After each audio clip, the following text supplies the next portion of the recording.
Hello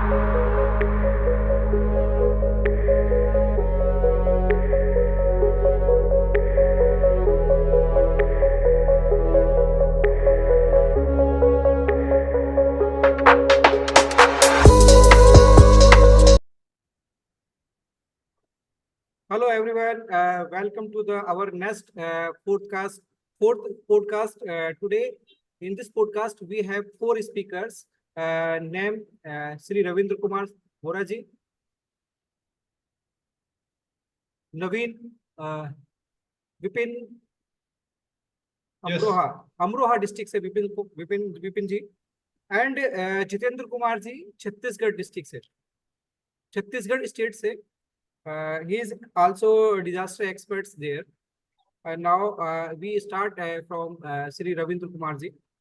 Ravindra sir, आपने NIDM आज से 10 से 12 साल पहले आपने जर्नी स्टार्ट की थी, और after 12 year experience now from NIDM, NDMA, MEA, और अभी आप फिर से NIDM में करंटली वर्किंग हैं.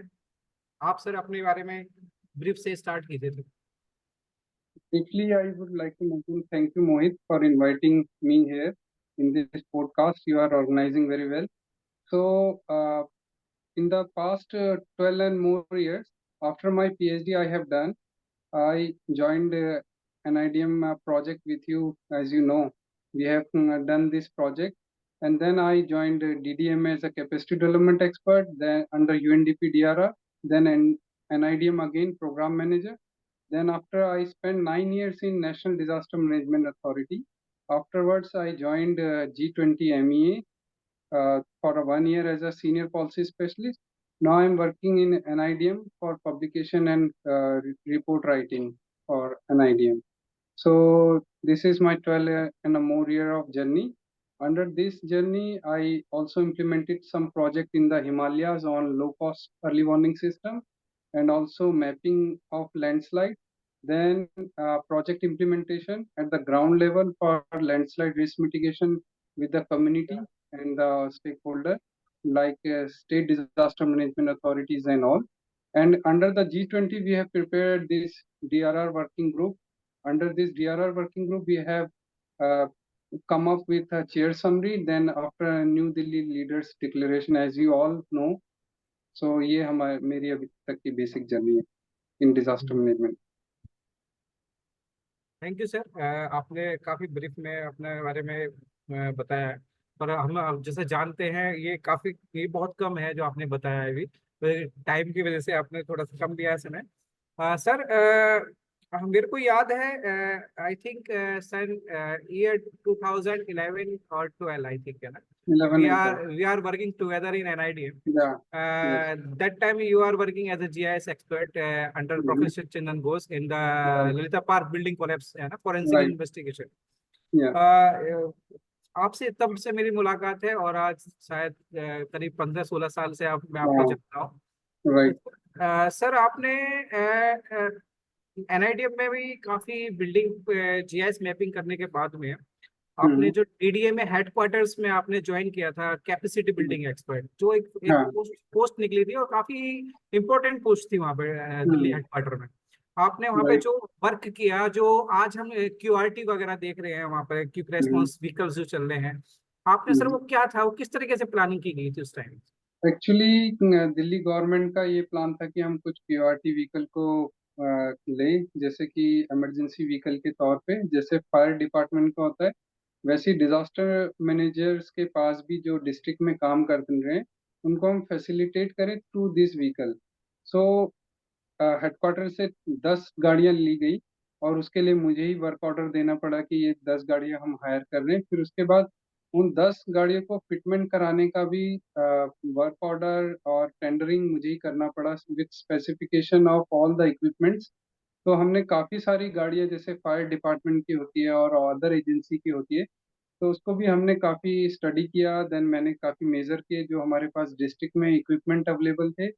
फिर उनको मेज़र किया कि इस गाड़ी में कैसे फिट होंगे, हमें कितने साइज कितनी सीटें निकालनी पड़ेंगी, जिससे हमें उसको फैब्रिकेशन करना पड़ेगा, फैब्रिकेशन करके व्हीकल्स को पूरा QRT व्हीकल में डिजाइन करना पड़ेगा। तो उसके लिए हमने उसका एक टेंडर भी निकाला।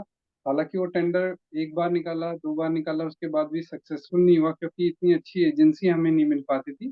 फिर थर्ड टाइम में मैंने जब उसको टेंडर किया तो मैंने ऑलरेडी काफी एजेंसीज को आइडेंटिफाई किया था, तो उनको भी बोला आप लोग अप्लाई कीजिए। देन फिर हमें थर्ड टाइम में सक्सेस मिला, और वो एक अच्छी एजेंसी जिसने बरमोस का कैरियर लॉन्चर बनाया था मिसाइल का, उसको हमने सेलेक्ट किया। हालांकि हमने उसको काफी प्रॉमिस भी किया था कि और भी व्हीकल्स आएंगी, बट 10 के बाद आगे तो बढ़ नहीं पाया Delhi government. Because but sir वहाँ पे क्योंकि डिस्ट्रिक्ट्स में, ईच डिस्ट्रिक्ट्स में एक था, तो वहाँ पे 10 से 11 डिस्ट्रिक्ट्स हाँ, में, हाँ। तो फिर भी उसमें प्लानिंग थी कि फ्यूचर में हम हर एक डिस्ट्रिक्ट में 3 से 4 गाड़ी और देंगे। बट 10 के बाद आगे नहीं कर पाए, लेकिन जो 10 गाड़ियां बनी वो काफी अच्छी ऐसे डिजाइन की गई। उनमें काफी क्या कहते हैं, एडवर्टीजमेंट वगैरह DDMA का काफी वो सब किया हमने। तो बट वो व्हीकल काफी अच्छे से यूटिलाइज भी हुई फॉर हाँ। Some disaster yes in sir, Delhi. Because हम भी दिल्ली में थे, वो व्हीकल की इम्पोर्टेंस हम अच्छी तरह से जानते हैं, क्योंकि उस व्हीकल्स के द्वारा हम कितना क्विक रेस्पॉन्स कर पा रहे हैं। वो हमने काफी वो आने वाले 10 12 साल 15 साल वो व्हीकल चला है, तो उसकी इम्पोर्टेंस बहुत ज्यादा रही है, और पूरे ऑल ओवर इंडिया में उसकी सबने जाना है उसको अच्छी तरह से, QRT क्या होती है। I think sir I think, sir, Delhi is the only state in 2011 or 15 till 15, because I don't think any other state took this initiative to hire or engage QRT quick vehicle, response yes, vehicle in the disaster management. So same. as far as my knowledge is concerned, only Delhi is the only district that they have their quick response vehicle with that equipment and emergency operators. Yeah, oxygen cylinder That is is a great. there and mask is there, Yes. cutter is there, और काफी सारे जो मतलब आपको breathing के हैं, fire extinguishing के हैं, सारे आपको उसमें इक्विपमेंट मिलेंगे। और बाकी इसके अलावा हमने मॉक एक्सरसाइजेज भी कराई थी काफी दिल्ली में। डीमैक्स थी, दिल्ली इमरजेंसी मैनेजमेंट एक्सरसाइज, बहुत ही बड़े लेवल की, पूरे सारे डिस्ट्रिक्ट से लेके हेडक्वार्टर। और इसमें एनडीएमए ने भी पार्टिसिपेट किया था एंड कोलैबोरेट किया था। यस फिर सर, मेट्रो मॉक ड्रिल भी कराई गई उस दौरान। डिस्ट्रिक्ट प्रोजेक्ट ऑफिसर जो दिल्ली में होते हैं, उसको डिजास्टर इंसिडेंट को कमांड करने में काफी हेल्प मिलती है उससे आज भी। सर राइट, मेरे को याद है कि फिर आपको एक अपॉर्चुनिटी मिली थी स्विट्जरलैंड के लिए, जब या, ये आप सर, कैपेसिटी बिल्डिंग एक्सपर्ट काम कर रहे थे, और राइट, काफी आप लेट नाइट भी आप है ना हेडक्वार्टर्स में काम करते थे, मुझे पता है। और राइट। उसके चलते आपको दिल्ली गवर्नमेंट ने आपको रिकमेंड भी किया, आपने जाके स्विट्जरलैंड में जाके फिर से एक डिजास्टर मैनेजमेंट काफी अच्छा एक कोर्स होता है वहाँ पे, वहां से किया। देन आफ्टर रिटर्निंग आपने फिर ताइवान में भी जाकर एक ताइवान में, यस, हाँ, एक अच्छा ट्रेनिंग कोर्स किया। प्रोग्राम। तो ये जो आपने दोनों सर्टिफिकेट कोर्स किए, उसके बाद में आपकी जर्नी में क्या क्या क्या चेंज आया, ये सर प्लीज। एक्चुअली जर्नी में तो क्या बोले, बेसिकली थिंकिंग में चेंज आया है, क्योंकि स्विट्जरलैंड में जब कोर्स किया तो उन्होंने बेसिकली ये हमें अंडरस्टैंड किया कि you do not need hi fi technology. आप अपनी जो रिसोर्सेज हैं उसके बेस पे आप कैसे एक वेल प्लान डिजास्टर मैनेजमेंट और या कोई प्रोजेक्ट इम्प्लीमेंट कर सकते हैं। तो वो हमने उस थिंकिंग को सोच के फिर अप्लाई भी किया। जैसे कि स्विट्जरलैंड में हमें बताया कि अपने लोकल रिसोर्सेज को यूज करके जितनी भी टेक्नोलॉजी और जो आप जानते हैं उसको आगे लेके जाएं। तो एनडीएमए में जब मैंने ज्वाइन किया तो मैंने अर्ली वार्निंग का, low cost early warning system के लिए हमने डिजाइन करवाना शुरू किया। उसमें काफी थिंकिंग करके हमने देखा कि रेन गेज की जो कॉस्ट होती है काफी महंगी होती है, 30,000 या 20,000 का एक रेन गेज आता है। हमने उसकी कॉस्ट 700 से 800 रुपये कर दी, क्योंकि हमने एक फ्लावर पॉट, मैंने ही सजेस्ट किया था उनकी इंस्टीट्यूशन को, IIT मंडी को, कि हम फ्लावर पॉट या बकेट को लेके कट करके उसके बेस में सेंसर लगा देंगे। सेंसर से उसका पूरा डिटेक्शन होगा, और ट्रिप मीटर टाइप का उसमें हमारा रेन गेज का डिटेल्स और वो सब एक डैशबोर्ड पे हमें मिलता रहेगा। तो इसी थिंकिंग को आगे बढ़ के हमने मंडी को बोला कि इसको अपस्केल करें, तो वो अभी अपस्केल कर ही रहे हैं। बाकी CBRI और अमृता यूनिवर्सिटी इस थिंकिंग पे काम कर रही है कि हम कंट्री में इतनी हाई फाई टेक्नोलॉजी यूज नहीं कर सकते कि हम यूरोप से इक्विपमेंट परचेज कर लें और इम्प्लीमेंट कर लें। क्यों ना हम अपनी कंट्री में सेंसर बनाएं और उसको लैंडस्लाइड और जो भी आपदाएं उसको हम डिटेक्ट कर पाएं टाइमली, और रिस्क और लाइफ को और प्रॉपर्टी को हम बचा पाएं।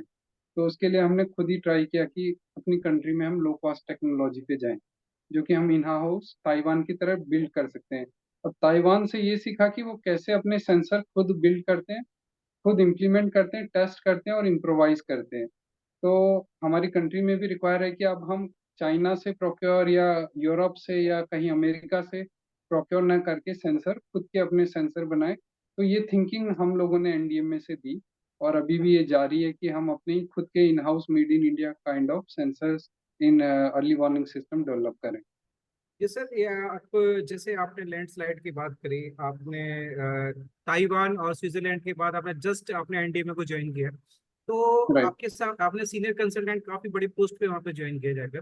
तो आपके साथ वहाँ पर क्या क्या चैलेंजेस थे कि मतलब आपको नेशनल लेवल को रिप्रेजेंट करना था, और पूरे देश में हमारे यहाँ पे जितने भी हिमालयन रीजन है वहाँ पर लैंडस्लाइड होते रहते हैं, काफी खतरे हैं। तो आपने किस किस तरह की मतलब अपनी प्लानिंग की आपने कि हमें इसको मिटिगेट करना है, और आपने कहाँ तक उस प्लानिंग को लेकर गए हैं? आपने 9 साल जो आपने करे हैं, क्या क्या डेवलप किया है? एक्चुअली जब एनडीएमए में मैंने ज्वाइन किया था, तो आफ्टर 3 मंथ्स एक फाइल आई थी मेरी टेबल पे कि ये प्रोजेक्ट है एक लैंडस्लाइड रिस्क मिटिगेशन स्कीम, ये हो नहीं पा रहा है ग्राउंड में। अब इसके लिए आप बताइए कि इसमें क्या प्रॉब्लम है, क्यों नहीं हो पा रहा है। काफी साल से वो लोग लगे हुए थे। इवन 2009 ऑनवर्ड से एनडीएमए में थी, उससे पहले 2006 से जब डिजास्टर मैनेजमेंट बना था, एनडीएमए बना, एक्ट बना, उसके बाद से ये फाइल एमएचए में 3 साल चल रही थी। 2009 में एमएचए ने एनडीएमए को दी थी, तो 2009 से 13 तक ये सिर्फ पेपर वर्क और वो सब डिस्कशंस और ये सब चल रहे थे। तो प्रोजेक्ट जब मेरे पास आया तो उससे जॉइंट सेक्रेटरीज और सीनियर मेंबर्स ने पूछा कि इसमें क्या कमी है। तो सेक्रेटरी के सामने एक मीटिंग हो रही थी जब ये न्यू गवर्नमेंट फॉर्म हुई 2014 में। तो 14 में जब जनवरी में फाइल आई, तब भी मैंने बताया कि इसमें टेम्पलेट बनना चाहिए। जब नई गवर्नमेंट फॉर्म हुई तो एक नए सेक्रेटरी आए, तो उनके सामने प्रेजेंटेशन करके उन्होंने भी पूछा कि क्या चैलेंज है, क्यों नहीं हो पा रहा है ये प्रोजेक्ट ग्राउंड पे। तो मैंने बताया उनको कि सर, इसमें हमें स्टेट को गाइड करना है कि डीपीआर क्या होता है और डीपीआर को कैसे बनाना है। तो इसके लिए मैंने एक टेम्पलेट डिजाइन करना चाहिए हमने, और उस टेम्पलेट को डिजाइन करके हमने सारे स्टेट को वो विद इन 1 ईयर के बीच में ही हमने वो सबको सर्कुलेट कर दिया बना के टेम्पलेट को। मतलब उसमें 6 महीने में ही हमने वो टेम्पलेट बना दिया था, और उसमें इम्प्लीमेंटेशन स्टेट ने फिर स्टार्ट कर दिया था। पहले कॉन्सेप्ट पेपर जो थे उनके काफी खराब आते थे, फिर थोड़ा सा अच्छे आने लगे। फिर डीपीआर की फॉर्म में वो लोग देने लगे कि उनको क्या क्या लैंडस्लाइड में कंपोनेंट होते हैं। कि पहले आपको इंट्रोडक्शन पेज लिखना है, फिर वहाँ की जियोलॉजी लिखनी है, वहाँ का टेक्टोनिक लिथोलॉजी को एक्सप्लेन करना है, देन वहाँ की प्रॉब्लम बतानी कि क्यों ये प्रोजेक्ट इम्पोर्टेंट है। फिर आपको ये बताना है कि इसकी कॉस्ट क्या होगी प्रोजेक्ट की, और उसका डिजाइन देना है। फिर उसकी जियो फिजिकल और ग्राउंड की असेसमेंट करके इन्वेस्टिगेशन करनी है डिजाइनिंग के साथ साथ। पहले इन्वेस्टिगेशन करेंगे, फिर डिजाइन करेंगे। तो पहले जो डीपीआर आए हमारे पास इतने अच्छे नहीं आए, फिर हमने और बाकी रिवाइज किया उसको। तो 10 स्टेट ने आके हमें प्रपोजल अपने सबमिट किए थे। उन 10 में से हमने 4 स्टेट के प्रपोजल, जो कि 5 प्रोजेक्ट थे, उसको हमने आगे लेके प्रोजेक्ट को अच्छे से रिव्यू किया। ये वन टाइम का नहीं था, हमने 2-3 बार अपनी कमिटी एक फॉर्म करी, क्योंकि हमें फिर चैलेंज आया कि इसको कैसे इवेलुएट करें जो डीपीआर आया है। तो हमने एक कमिटी बनाई, क्योंकि landslide is not a simple subject है। उसमें hydrology is involve, civil engineering involve है, इंस्ट्रूमेंटेशन है, और काफी ग्राउंड का जियो फिजिकल असेसमेंट और ये सब होता है। तो उसके लिए हमने डिफरेंट एक्सपर्ट्स को डिफरेंट एजेंसी से, जो वर्ल्ड इंडिया में और बाहर में जाने जाते हैं, उनको लेके आए, और उनसे वो डीपीआर को इवेलुएट करा के स्टेट के साथ बैठ के उसको अप्रूव कराया। तो 5 प्रोजेक्ट मेरे पास थे रेडी, जो कि 60 करोड़ ऑफ रुपीज के थे इन द स्टेट, बट हमारे पास फंड नहीं था उस टाइम। तो जब गवर्नमेंट फॉर्म हुई तो वहां पे फिर 2 साल मुझे चैलेंज लगा कि हम फंड लें, उसके लिए भी राइट लेटर लिखना, ये सब करना चलता रहा।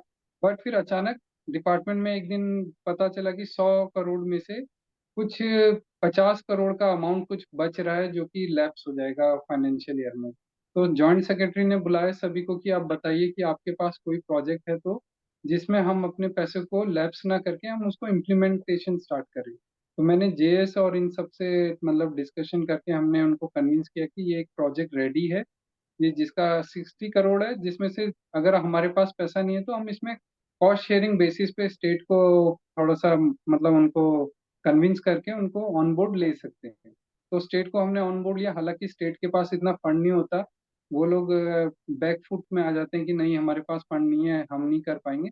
फिर भी हमने स्टेट को ऑन बोर्ड लाके एमओयू साइन करके चारों के चारों स्टेट के साथ वो प्रोजेक्ट इम्प्लीमेंटेशन 2019 में स्टार्ट किया। फिर 2013 से आप देखिए वो फाइल 14 में मेरे पास आई, 14 से फिर मुझे 19 लग गया उस प्रोजेक्ट को स्टार्ट करने में। तो फंड का भी क्रंच आया उस बीच, और पहले तो प्रोजेक्ट को समझने का, फिर इसमें हमने कैपेसिटी बिल्डिंग और ट्रेनिंग भी करी। सारे स्टेट के जो पीडब्ल्यूडी के इंजीनियर होते हैं, जियोलॉजिस्ट होते हैं, काफी लाइन डिपार्टमेंट होते हैं, यूनिवर्सिटी होती है, इंस्टीट्यूशन, स्टूडेंट, सबको हमने वहाँ पे ट्रेनिंग प्रोग्राम्स और ये सब में इंगेज रखा। In IT Mandi, Roorkee, CBRI, तो सारी जगह हमने सीआरआरआई सभी जगह ट्रेनिंग कराई, इवन एनआईडीएम ऑल्सो।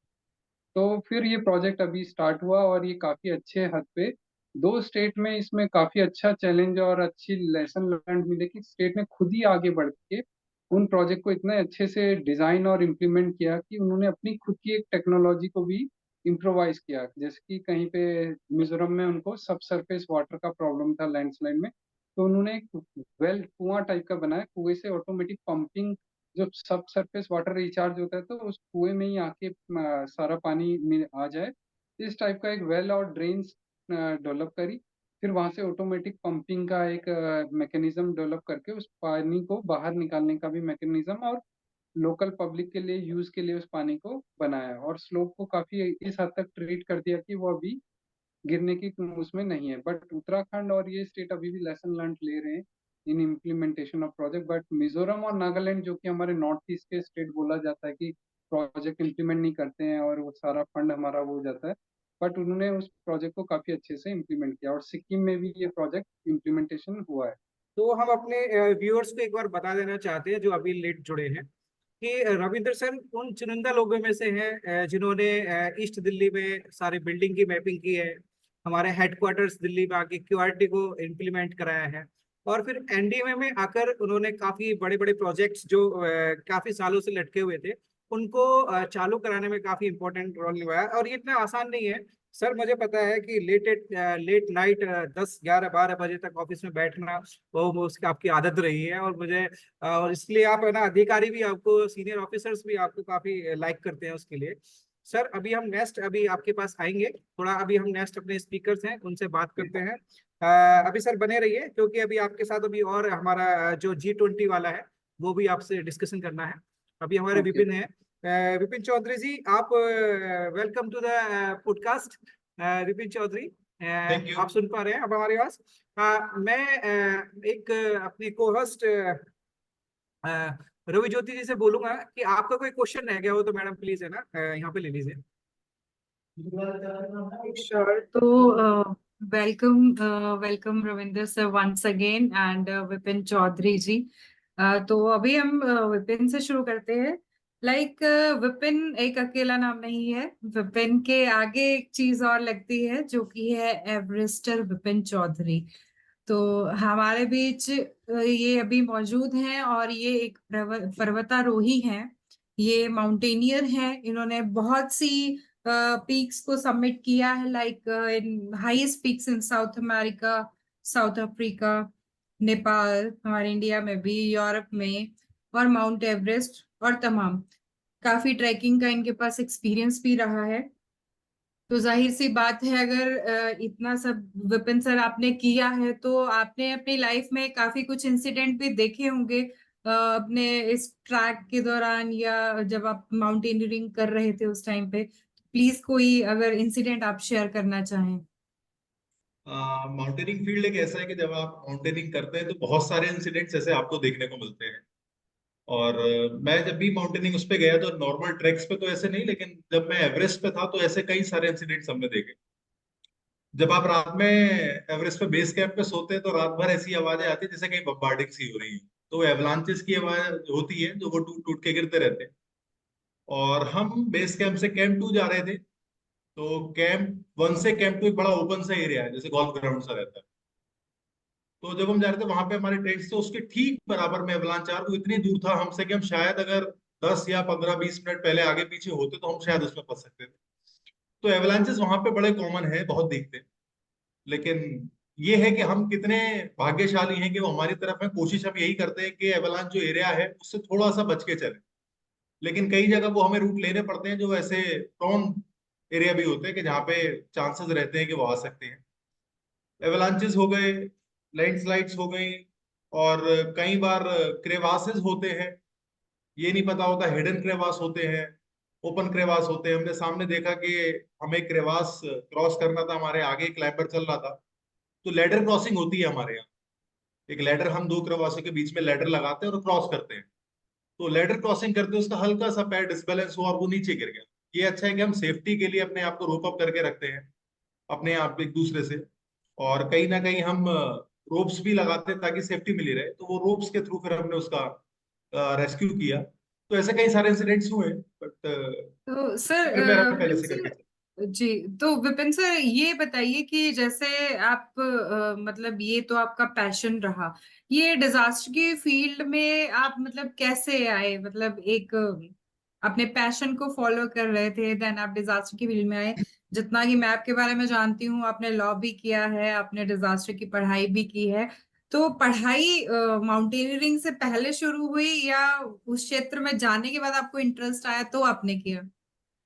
हाँ, मेरा कोई ऐसा बैकग्राउंड डिजास्टर का ऐसा था नहीं, लेकिन हाँ सुनते थे नॉर्मल बाढ़ ये सब, ये तो सुने ही थे, सब जगह होते थे। लेकिन इनके बारे में डीप नॉलेज लेने का एक वो प्रोसेस अलग है। जब मैं माउंटेनिंग फील्ड में गया 2013-14 में मैंने स्टार्ट की थी, तो ट्रैक्स किए, उसके बाद मैंने इसके कोर्सेज किए, माउंटेनिंग कोर्सेज किए, basic mountaineering course, advance mountaineering course. तो पहले तो हमें यही पता था कि पहाड़ भी जो होते हैं देहरादून तक देखे थे यही पहाड़ होते हैं। उसके आगे जाके पता चला कि नहीं, ग्लेशियर्स भी है, ट्रेनिंग भी है, ये सब चीजें कैसे हैं।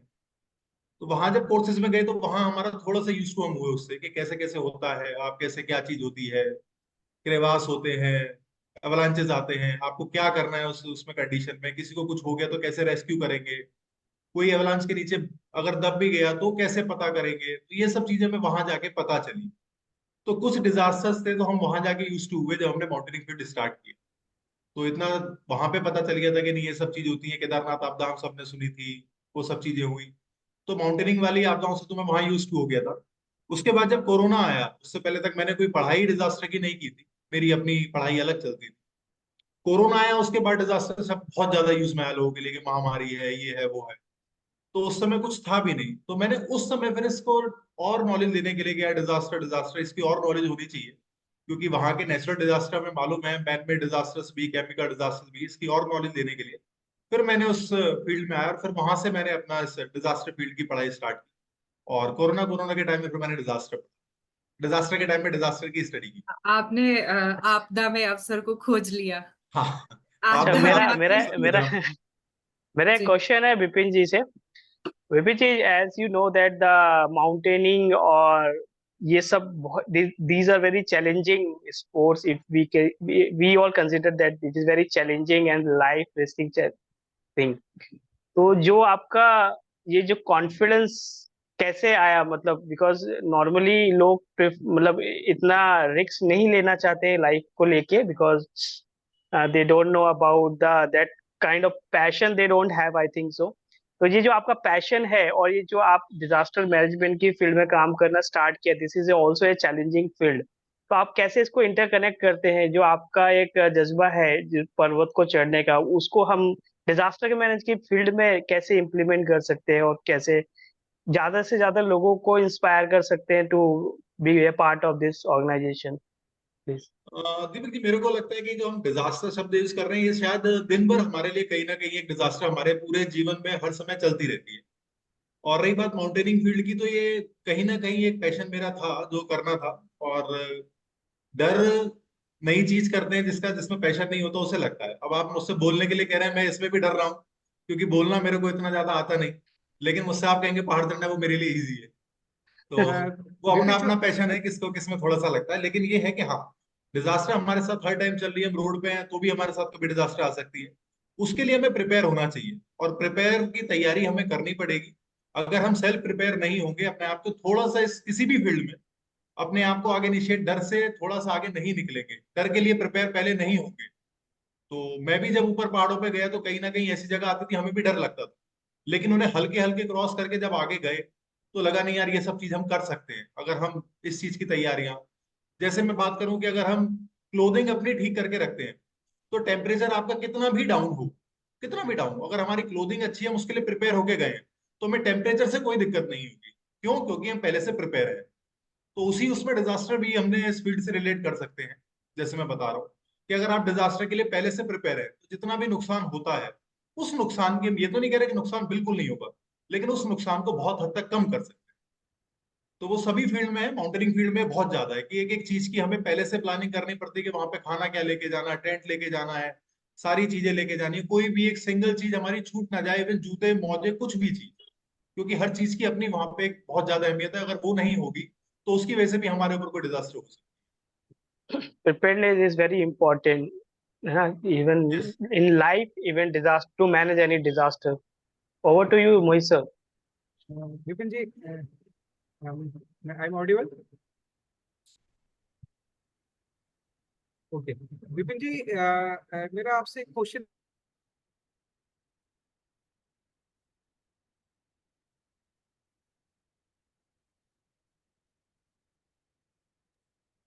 Maybe due to network issue. Mohit sir disconnect है maybe. Okay, let's welcome Jitendra Solanki ji in this room, and we are our panelist Sushil Kumar also in this room. Let's welcome them. Vipin ji, over to you. Vipin आप mute है। Rohit ji, Mohit sir, you please ask question again because there was a network issue with हाँ, your side. Vipin जी, हाँ हाँ मोहित जी। जितने भी mountaineers हैं वो mountain जब क्लाइंबिंग के लिए जाते हैं, वो एवलांच जो एक डिजास्टर है, उसके लिए किस तरीके से फोरकास्टिंग हमारे माउंटेनियर को लगातार मिलती रहती है, ये आप बताने के। एवलांच की ऐसी कोई फोरकास्टिंग नहीं है कि एवलांच कब आएगा। एवलांच की कोई फोरकास्टिंग नहीं होती, क्योंकि वो इस स्नो है, वो जब भी लूज होगी तो वो कभी भी गिर सकती है। उसका कोई फोरकास्टिंग नहीं है, क्योंकि ये लेयर्स बनती है। आप फ्रेश स्नो है, उसके बाद दोबारा से स्नो हुई, वो उसके ऊपर होगी, तो वो लेयर बनती रहती है। जहां भी कोई लेयर लूज होती है वो पूरा पहाड़ वो खिसक जाता है। जो भी हाँ, बर्फ का रहता है वो पूरा गिर जाता है, तो उसकी कोई फोरकास्टिंग नहीं होती। उसके लिए हम कोशिश ये करते हैं कि उससे जितनी दूर का रूट हम बना सकते हैं, जहां हमें लगता है कि यहाँ आ सकता है, उससे साइड वे से जाने की कोशिश करते हैं। विपिन जी, हमारे साथ रविंद्र सर हैं। रविंद्र सर, आपने एवलांच में काफी काम किया है, क्या आप बताएंगे कोई फोरकास्टिंग अभी इस तरीके से डेवलपमेंट चल रहा है अभी? हाँ, एक्चुअली थोड़ा विपिन जी ठीक ही बोल रहे हैं, क्योंकि हमारे यहाँ पे जब फ्रेश स्नो पड़ती है या उसके हिसाब से सासे जो है डीआरडीओ का पहले था, अब तो डीजीआर ही हो गया है। ये डिफेंस जियो फिजिकल रिसर्च एस्टेब्लिशमेंट इन चंडीगढ़। तो वो लोग फोरकास्टिंग टाइप का ही देते हैं स्टेट को कि इतनी स्नो हो गई है तो इसके हिसाब से कौन कौन से रीजन में हुआ है। वो एक ब्रॉड रीजनल लेवल का देते हैं। साइट स्पेसिफिक अर्ली वार्निंग का अभी भी कमी है हमारी कंट्री में, जिसके लिए आपको इंस्ट्रूमेंटेशंस और ये सब में जाना पड़ेगा, जैसे कि स्विट्जरलैंड वाले करते हैं। वो लोग काफी अच्छे से स्नो के लिए मॉनिटरिंग भी करते हैं और स्नो के बाद फोरकास्टिंग भी करते हैं, और स्नो डिफ्लेक्शंस और स्नो से बचने वाले स्ट्रक्चर्स को भी, मिटिगेशन मेजर्स को भी वो लोग साइट पे लगाते हैं। तो सासी ने भी यस। कहीं कहीं पे जहाँ पर डिफेंस का एस्टेब्लिशमेंट है वहां पर उसको बीआरओ के साथ और डिफेंस के साथ उसको इम्प्लीमेंट किया हुआ है कहीं कहीं हमारे स्ट्रेटेजिक एरिया में। तो ये थोड़ा बहुत तो हो सकता है, बट ग्राउंड लेवल पे और भी ज्यादा करने की जरूरत है इसको। Okay, right. Thank you Okay, sir, Mohit thank ji, you. हमारे थर्ड स्पीकर अभी हमारे पॉडकास्ट में शामिल हो चुके हैं। Okay okay, Jitendra ji, we are audible? Jitendra Solanki ji.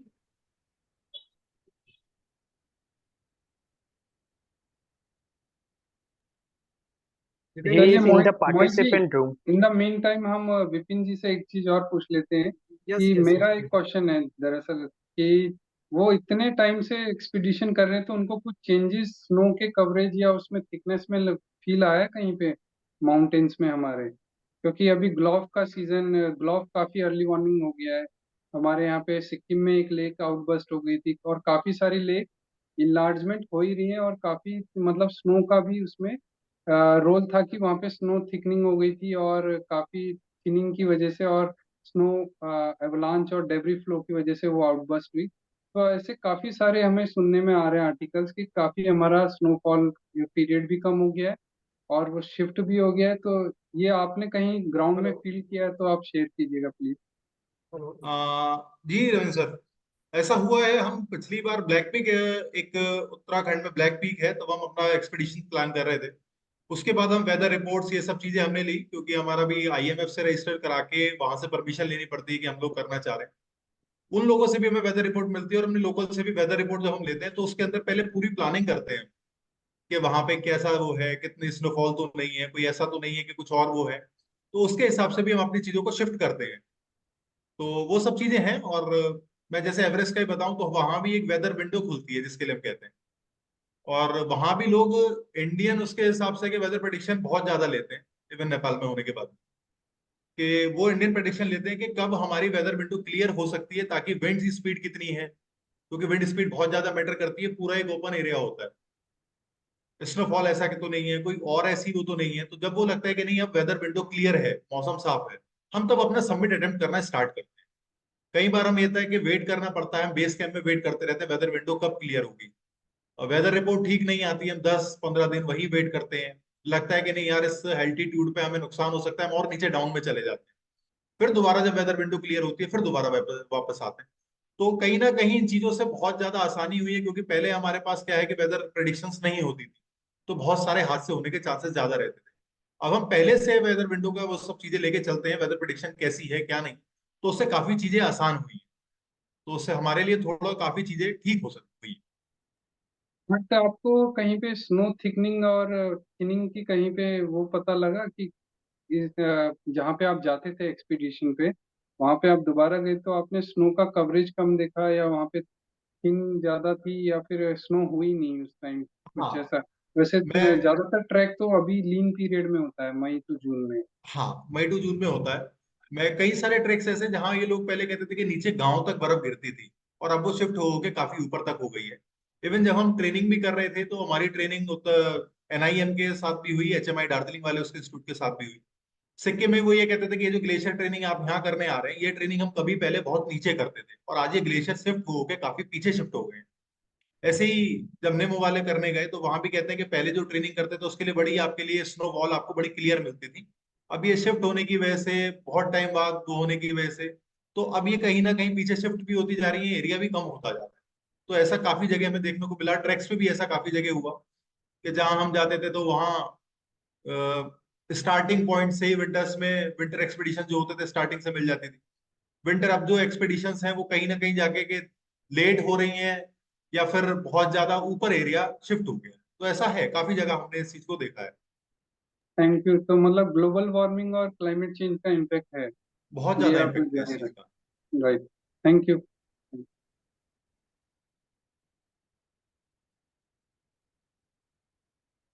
Mohit sir, आपका माइक म्यूट है, मोहित जी। अ, विपिन सर ने बताया हमें कि क्लाइमेट चेंज का इम्पैक्ट हम माउंटेन पे जब क्लाइंबिंग करते हैं उधर दिख रहा है, विजिबल है वो आजकल वहाँ पर है। जो क्लाइमेट बर्फ की जो थिकनेस है वो कम होती जा रही है। विपिन सर, आपने मैं अपने व्यूअर्स को बताना चाहता हूँ, विपिन जी हमारे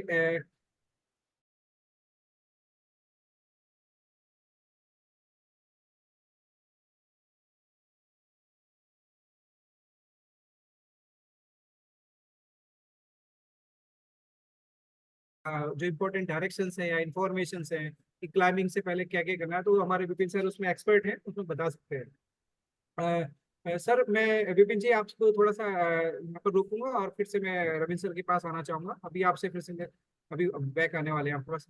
रविंद्र सर, आप मेरी आवाज आ रही है आपको? हाँ, यस। हाँ सर, फिर आप जर्नी स्टार्ट करते हैं आपके एनडीएमए के बाद में जो G20 भी रिसेंट हमारे यहाँ सबमिट हुआ है, उसमें उसमें आपने सीनियर पॉलिसी एडवाइजर के रूप में काम किया है। तो सर आप जो वो आपने जो इम्पोर्टेंट वर्क किया है, थोड़ा सा वो हमारे व्यूअर्स को बताना चाहेंगे। जो हाँ, पॉलिसी मेकिंग का काम है बहुत इंपॉर्टेंट है। हाँ, तो G20 में हमारा बेसिकली ये वर्क था कि डीआरआर का कोई वर्किंग ग्रुप पहले नहीं बना था। तो ड्यूरिंग इंडिया G20 प्रेसिडेंसी ये फील किया गया कंट्री ने कि एक हमें डीआरआर वर्किंग ग्रुप को भी G20 की साकी बाकी की जितनी भी कंट्री हैं उसमें मीटिंग में आती है, तो उनके सामने ये एक वर्किंग ग्रुप हमें बनाना चाहिए और इसमें डिस्कशन होना चाहिए। अभी तक उससे पहले क्या होता था, 2017 और 16 में मेक्सिको और जापान ये सब थोड़े बहुत लेवल पे डिजास्टर रिस्क रिडक्शन एक दो लाइन की बात करते थे उसमें कि होना चाहिए। बट ये नहीं करते थे कि उसमें और ज्यादा क्या कर सकते हैं। तो इंडिया ने वो स्टार्ट किया G20 वर्किंग ग्रुप में कि एक DRR वर्किंग ग्रुप बन के आया। अब ये DRR वर्किंग ग्रुप बन के आया, बट इसको कैसे हम इम्प्लीमेंट करेंगे, कैसे बनाएंगे इसमें, और कैसे हम मीटिंग करेंगे, इसके लिए हमने NDMA के साथ कोलैबोरेट करके और खुद एक कॉन्सेप्ट पेपर और बाकी के जितनी भी G20 प्रेसिडेंसीज में आउटकम्स निकले थे, डॉक्यूमेंट निकले थे, उनको हमने स्टडी किया कि कितनी बार डिजास्टर का ये सब्जेक्ट या टॉपिक या वर्ड आया है उन प्रेसिडेंसी में। तो हमने देखा कि बहुत कम बार आया था, बट हमने वहां से वो पॉइंट निकाल के जिस पे डिस्कशन हुआ था उससे आगे लेके हमने वहां पे अपनी G20 प्रेसिडेंसी पे हमने डिजास्टर प्रिपेयर्डनेस की बात करी, और हमने उसमें रेजिलियंट इंफ्रास्ट्रक्चर की बात करी, अर्ली वार्निंग सिस्टम की बात करी कि coverage of early warning system for all. Then हमने उसमें रिस्पांस रिकंस्ट्रक्शन की बात करी, बिल्ड बैक बेटर की बात करी, और नेचर बेस्ड सॉल्यूशंस और इन सब की बात वहीं पर ही अभी हाल फिलहाल हमने जब उसको किया तो हमें समझ में आया कि नेचर बेस्ड सॉल्यूशन सब बोलते हैं कि इम्प्लीमेंट हो जाएगा, बट नेचर बेस्ड सॉल्यूशन भी साइट स्पेसिफिक होता है कि कहीं पे वो काम करता है, कहीं पे नहीं। बट जितना हम उसको यूज कर पाए कि हम नेचर के साथ हार्मनी करके उसको कैसे अपने प्रोजेक्ट में इम्प्लीमेंट कर सके, चाहे तो वो ग्रीन बिल्डिंग का कॉन्सेप्ट हो कि हम अपने घर ऐसे बनाए कि वहाँ पे रोशनी भी अच्छी आए, हवा भी अच्छी आए, और पेड़ पौधे भी हम अच्छे से टेरेस गार्डनिंग कर सकें, ये सब कर सकें।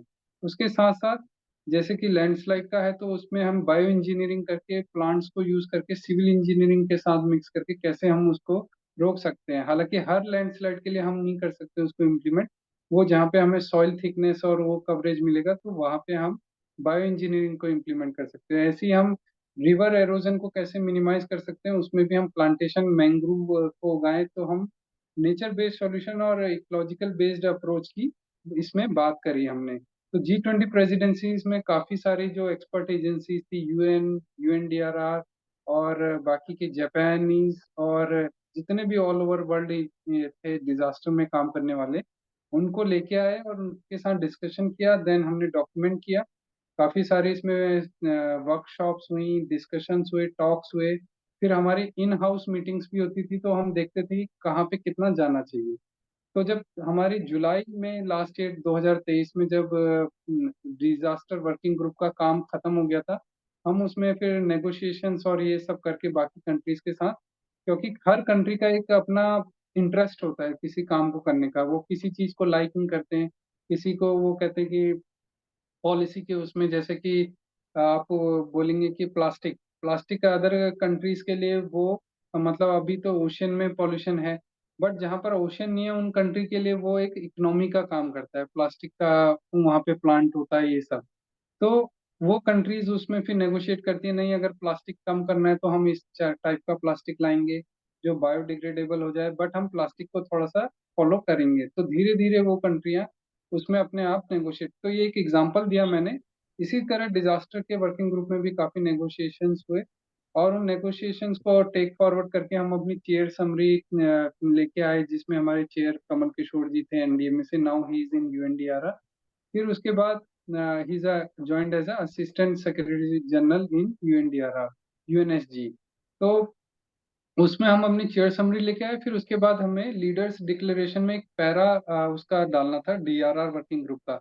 हर एक एक वर्किंग ग्रुप के उसमें पैरा डाला गया। वहां पर काफी सारे 6 8 9 वर्किंग ग्रुप थे, फिर 12 उसमें ट्रैक्स थे, काफी सारे इंगेजमेंट ग्रुप थे, तो उनके सबके आउटकम्स को लेके एक डॉक्यूमेंट में आना था। तो हमसे भी DRR वर्किंग ग्रुप का पैरा मांगा गया, उसको फिर डिजाइन किया गया। उसमें जो जो नेगोशिएशन कर सकते थे हमने रात के 11 12 बजे ऑफिस में बैठ के फॉरेन कंट्रीज के मेंबर्स और एक्सपर्ट्स और उनके नेगोशिएटर्स के साथ डिस्कस करके अपने उसको फ्रीज किया। फिर जब लीडर्स डिक्लेरेशन हुआ, समिट हुआ जब G20 का, तो उसमें हमारे ऑनरेबल प्राइम मिनिस्टर साहब ने उसको साइन किया और उसको रिलीज किया। तो ये अब DRR वर्किंग ग्रुप बन चुका है। अब इसको टेक फॉरवर्ड करके ब्राजील ने भी उसको अडॉप्ट किया, और ब्राजील भी उसको आगे लेके जा रहा है इस वर्किंग ग्रुप को, जो इंडिया ने स्टार्ट किया था। आप म्यूट है Mohit sir, unmute yourself. Thank you sir, thank you Ravindra sir. अभी हमारे की क्वेश्चंस के लिए आप बने रहिएगा। अभी हमारे नेक्स्ट स्पीकर्स जितेंद्र कुमार जी। जितेंद्र सर, आप सुन पा रहे हैं?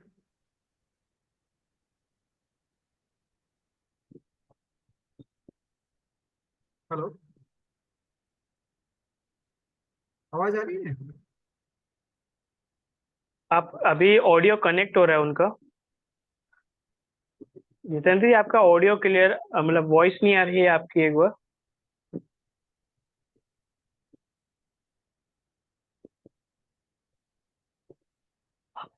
ओके, आप जैसे फोन से कनेक्ट कर रहे हैं, आपको ना माइक पे ब्लूटूथ से या उसको सेट करना पड़ेगा, आप जो भी इतने हम ब्लूटूथ यूज कर रहे हैं। दीपक, इतने जितेंद्र से कनेक्ट करते हैं। मैं रवि ज्योति से बात रिक्वेस्ट करूंगा। मैडम, आप ऑडिबल हैं? जी आपकी कोई रविंद्र सर से और आपसे एक क्वेश्चन रह गए हैं। कोई क्वेश्चंस हैं तो रविंद्र सर अभी अवेलेबल हैं, जितने बार नेक्स्ट स्पीकर ऐड होते हैं आप उनसे। रविंदर सर से मैं क्वेश्चन करना चाहूंगा सर, इफ यू अलाउ। हाँ please. Yes. Okay, Ravinder sir, it is are really great pleasure that आप हमारे पॉडकास्ट पे आए, and you are really having a good experience in the field of disaster management. आपने नेशनल लेवल पे जो national authorities के साथ साथ में आप इंटरनेशनल लेवल पे भी काम किया है। तो मेरा एक क्वेश्चन था related to for the people who just want to make their career in the field of disaster management.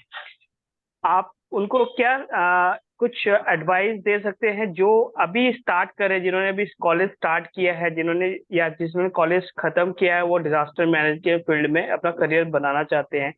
तो कौन सी ऐसी चीजें हैं जो उनको उनको होनी चाहिए, कौन सी ऐसी उनका स्किल्स है जो उनको डेवलप करना चाहिए to work in the field of disaster management? Sir, आपसे अच्छा सर कोई बता नहीं सकता आई थिंक इसको। So thank you, Deepak, for this question. And right now we are having so many people want to know disaster management, और वो as a disaster manager काम करना चाहते हैं। तो उनके लिए ये बेसिक कॉन्सेप्ट है कि आपको कैसे ऐसी टेक्निक्स या मेथड्स डेवलप करें और उसमें आगे अपनी थिंकिंग को बढ़ाएं कि हम कैसे कम्युनिटी के साथ एसोसिएट करके कॉमन अप्रोच के साथ उनके बेनिफिट्स के लिए ऐसे प्रोग्राम डेवलप करें, और जितना हो सकता है अपने हद से हद हम उनके बेनिफिट के लिए उस प्रोजेक्ट या प्रोग्राम में उनको लेके आए। तो ये हो गई कम्युनिटी बेनिफिट्स की बात। फिर हो गई उनके पर्सनल उसकी बात कि हम कैसे अपनी स्किल को इम्प्रूव करें। जैसे कि आज की टाइम में रिमोट सेंसिंग जीआईएस तो हर कोई जान गया है, बट आप मशीन लर्निंग, एआई और ये जो नई टूल्स आ रहे हैं, इनको कैसे हम स्टडी करें, इनका भी हमें ज्ञान होना चाहिए, क्योंकि अभी डिजास्टर सर, मैनेजमेंट में भी इसका बहुत फोरकास्टिंग, अर्ली वार्निंग सिस्टम और काफी जगह पे एआई और मशीन लर्निंग काफी यूटिलाइज होगा। तो इसको भी हम कैसे सीखें और कैसे उसको डिजास्टर मैनेजमेंट में प्रैक्टिस में लाएं, इस पे भी नए जो हमारे यंग प्रोफेशनल्स हैं डिजास्टर मैनेजमेंट के उसमें कैरियर बनाना चाहते हैं और इंटरनेशनल लेवल पे अपने आप को जुड़ना चाहते हैं, तो उसके लिए हम नई चीजें, नए स्किल्स को सीखते रहें। कभी भी हमें कोई कुछ भी काम करते तो हमें वहां से लेसन लर्न मिलते हैं, और फिर उसको कैसे इम्प्रोवाइज करें वो भी देखना चाहिए। कभी आपके पास ऐसे टाइम आता है कि आपका काफी डाउन लगता है, बट आपके पास कुछ ऐसे लम्हे या टाइम भी आएंगे या फेज होगा लाइफ का कि आपको काफी अच्छा फील होगा जब आप एक अच्छा project community level driven approach के साथ, कि उसको कम्युनिटी खुद अडॉप्ट कर पाए, कम्युनिटी उसको रन कर पाए, इस टाइप का हम एक प्रोजेक्ट उनके सामने रख पाए और किसी कम्युनिटी को और विलेजर्स को हम उसका बेनिफिट दे पाए। तो इस टाइप का हमें हमारे यंग प्रोफेशनल्स और डिजास्टर मैनेजमेंट में सोचना चाहिए। Thank you. Thank thank you so much sir for your valuable suggestion. Over to you you Mohit sir. Deepak. Jitendra ji अभी ऐड हो पा रहे नहीं? जितेंद्र जी,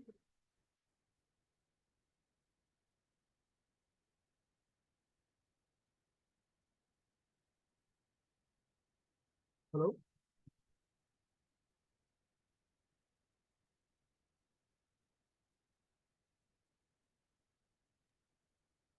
दीपक। दीपक सर, आप म्यूट हैं। दीपक, आप म्यूट है। रवि ज्योति जी, आपका कोई क्वेश्चन है तो पूछ सकते हैं अभी।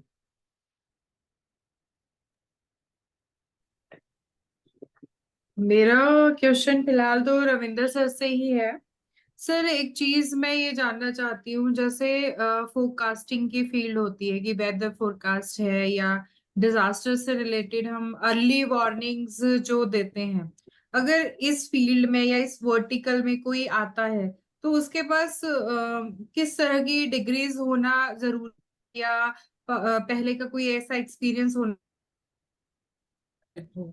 ओके, तो आपका बेसिकली क्वेश्चन है कि हम फोरकास्टिंग और अर्ली वार्निंग से कैसे जुड़ें और उसके लिए क्या आपका बैकग्राउंड चाहिए। तो बैकग्राउंड नॉलेज में ये है कि अभी तक जैसे कि आईएमडी में था कि वो बीटेक और इलेक्ट्रॉनिक्स इन सब के बैकग्राउंड के लोगों को लेते थे, और कंप्यूटर साइंस में अगर बीटेक में है तो उनको जल्दी वो अडॉप्ट कर लेते हैं। तो फोरकास्टिंग में, अर्ली वार्निंग वगैरह में डाटा एनालिसिस काफी काम आता है। तो आपके पास डाटा रिकॉर्ड्स काफी अच्छा होना चाहिए पास्ट डिकेड्स का। अगर आपके पास डिकेडल डाटा होता है 10 ईयर्स से का या उससे ज्यादा का, तो आप उसमें फोरकास्टिंग अच्छे से अपने मॉडल्स को रन कर सकते हैं। तो मॉडलिंग का भी एक ज्ञान होना चाहिए उसमें आपको। और अर्ली वार्निंग, मशीन लर्निंग इसकी जिसकी मैंने अभी बात करी है, उसमें जैसे कि बेसिक टूल्स या उससे एडवांस में हम जा सकते हैं। अगर आपको डाटा साइंसेस और मशीन लर्निंग का एक बार नॉलेज आ गया, तो और आपको बेसिकली अगर थोड़ा इसके बारे में पता है कि डाटा को कैसे एनालिसिस करते हैं, तो आप उसमें भी काम कर सकते हैं अर्ली वार्निंग के फील्ड में। अगर आप फोरकास्टिंग किसी डिपार्टमेंट जैसे कि रिनोन्ड आईएमडी और फिर इनकॉइस, ये जो साइक्लोन का करते हैं हमारे सदर्न स्टेट में, तो उनके जी। साथ अगर काम नहीं कर पा रहे तो बट अपना भी कुछ ऐसे प्रैक्टिस को सीख के फिर अपने किसी प्रोजेक्ट में अर्ली वार्निंग अगर आप डिजाइन कर रहे हैं, तो उसको भी आप अडॉप्ट कर सकते हैं और इम्प्लीमेंट कर सकते हैं। तो आपको मशीन लर्निंग, डाटा साइंस और ये सब थोड़ा सा पता होना चाहिए कि डाटा को आपको कैसे स्टडी करना है। और फिर डाटा साइंसेस के साथ आपको मैथमेटिकल उसकी भी जानकारी होनी चाहिए, प्रोग्रामिंग की, कि रिग्रेशन क्या होता है, कोरिलेशन क्या होता है, मीन्स, मीडियन, मोड। तो ये सब के मैथमेटिकल चीजें भी आपके मॉडल जनरेशन में काम आती है। तो मशीन लर्निंग भी क्या है, एक टूल है, और उसको डाटा साइंसेस के डाटा को लेके हम कैसे एक मशीन लर्निंग करके एक मॉडल बना सकते हैं, उसको हमें बनाना होता है। तो इस फील्ड में आप आगे देख सकते हैं कि मशीन लर्निंग और अर्ली वार्निंग, आर्टिफिशियल इंटेलिजेंस के फील्ड में कैसे स्टडी करते तो सर जैसे ये आजकल काफी सारे ऑनलाइन कोर्सेज भी चले हुए हैं, सर्टिफिकेट कोर्सेज भी हैं और दूसरे भी हैं, तो क्या ये कोर्सेज हेल्प कर सकते हैं? लाइक अगर सपोज कीजिए मैंने हैं। मास्टर्स किया है और अब मैं कोई ऑनलाइन कोर्स कहीं से डाटा साइंटिस्ट वाला करती हूँ, डाटा साइंस या डाटा एनालिस्ट या मशीन लर्निंग, तो क्या वो मेरे उसमें हेल्प करेगा इस एक्चुअली फील्ड में? आपको हेल्प करेगा उस फील्ड में कि आपको बेसिक नॉलेज आ जाएगी कि कैसे डाटा साइंसेस और वो करते हैं। बट इसके लिए एक रेगुलर कोर्स ज़्यादा जरूरी है। डिस्टेंस में इसको पूरे प्रॉपर तरीके से समझना, जब तक कि आप एक प्रॉपर क्लास में नहीं होंगे और आप उसको फोकस होके नहीं करेंगे। आप वर्किंग प्रोफेशनल है तब तो अलग बात है कि आप ऑनलाइन कोर्स कर लीजिए।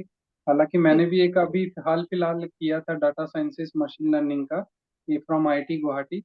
बट उसमें ये है कि आपको जो फील आता है कोई रेगुलर स्टडी करने में, वो नहीं आएगा। आप तो पार्ट टाइम उसको स्टडी कर रहे होंगे, उतना घुस के नहीं कर पाएंगे कि उसमें जी। फील्ड में पूरा अंदर तक रिसर्च कर पाए। तो आप ऊपर ऊपर से तो सब आपको पता है, बट डीप के लिए आपको, जब तक उस right, डाटा पे आप काम नहीं करेंगे रात दिन बैठ के, वो जी। प्रैक्टिस नहीं करेंगे। वो प्रैक्टिस कब आएगी कि जब आप एक कॉम्पिटिटिव माहौल में क्लास में बैठेंगे और उसको किसी अपने फेलो स्टूडेंट के साथ डिस्कस करेंगे अपनी प्रॉब्लम को, तब वो आती है। हालांकि उसके लिए ठीक है कि आपको एक प्रोफेशनल कैरियर या अपने नॉलेज के लिए उसको समझना है तो वो आप ज्वाइन कर सकते हैं। बट अगर अच्छे से करना है तो उसके लिए कोई रेगुलर कोर्स आपको ज्वाइन करना चाहिए। ये मेरा सजेशन है। थैंक सो तो सर मैं इसको यही मान के चलूँ कि मेनली बीटेक या जिनका ऐसा बैकग्राउंड रहा हो वो फोरकास्टिंग की फील्ड से जुड़ सकते हैं। हाँ, बेसिकली कि वो उनका कंप्यूटर साइंस एटलीस्ट हो, तो मॉडलिंग भी जानते हो। बट ये जरूरी नहीं है कि आपको उसी में ही का कंप्यूटर साइंस। और ये है, कुछ लोग पीएचडी के टाइम पे भी मॉडलिंग वगैरह अच्छे से कर लेते हैं और जी। डाटा एनालिसिस कर लेते हैं, तो वो लोग भी फोरकास्टिंग में कर सकते हैं काम। जी। Thank Ravinder you sir, sir. जैसे आपने बताया आर्टिफिशियल इंटेलिजेंस का यूज करके अभी आज के टाइम पे कुछ कंट्रीज जो हैं वो डाटा एनालिसिस का बहुत इजीली और डाटा एनालिसिस कर पा रहे हैं by using artificial intelligence tools and software. So हाँ भाई, इंडिया में ऐसा कुछ सॉफ्टवेयर है जिससे हम उसको एट प्रेजेंट यूज कर रहे हैं किसी भी लेवल पर?